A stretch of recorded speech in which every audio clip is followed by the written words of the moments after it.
पंचमुखी रुद्राक्ष मोर आखि आगे देखमी बोली कि मुझे केवे भाभी नहीं थी जेनटा कि फास्ट टाइम मोर लाइफ रे मुई देखली जुहार जे मासमली आपण मुई स्वागत करूँ मोर गोटे नुआ मिनी ब्लॉग रे। तो गाइस मुई थिली कोरापुट रो सुनाबेड़ा रे आर सुनाबेड़ा रे गोटे गोड़िया मठ अच्छी आर से मठ रे गछे बहुत सारा गछ जेनटा कि चंदन गछरु नेगिरी रुद्राक्ष गछरु नेगिरी आर भी मूल्यवान गछ माने अच्छी आर ई गछ मान को दायित्व रे रखुछन ई बाबा जी कि 24 आवर्स बगीचार दायित्व रे अछन जहाँके कि 75 बरस ही सालान से आज दिन राति खटुजन थ्रु जना पड़ला कि जदि मनीष यदि कठिन परिश्रम करूजे ताहाके किछि भी रोग व्याधि नहीं हुए। तो सुंदर सुंदर हिसाब रे तांकर संगे दुईपद कथा हेगिरी हसी खेलिकी मोर टाइमटा से जगह स्पेंड हो गला। तारपर मुई आइसी बगीचा के आर बगीचा रे बहुत सारा चाष होइतिला सेटा भी से निजे बाबा ही करिथिले। तारपर मुई देखसी कि रुद्राक्ष गछरे बहुत सारा पूरा रुद्राक्ष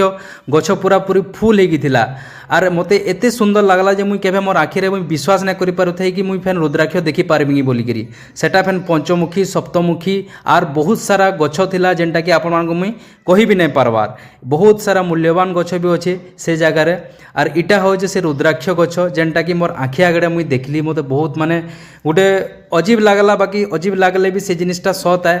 जेनटा कि मुई रुद्राक्ष गछ मोर आखि आगड़े देखली और निजे फेन से जिनिसटा के हाथे तुलिगिरी मुई से जिनिसटा के रेती रेती फेन ट्रायल कली जे एक्चुअली जे इटा रुद्राक्ष बाहरु जे कि नाय बोलिकरी आउ फाइनाली भाई देखो रुद्राक्ष टिके टिके दिसुथवा मुई भल भाव टिके रेगड़ी देली खरार 5 दिन सुखाला परे एग्री एक्चुअली रियल रुद्राक्ष बाहरबा। तारपर मुई पले आसी आर गरम गरम टिके चाहा बना हेतला तो चाहा टिके टिके पिउथिसी आर खरा भी टिके टिके सेकी होथिसी का हला जे बोले एंता ठंडा से जगह लागुथला आपण मानको काना कहले अछि। तो भाई आज भिडियोटा एतकी जदि भिडियोटा जदि भल लागला निहाती मात्रा रे फॉलो टे करिकि जीवो। तो जय श्री राम जय श्री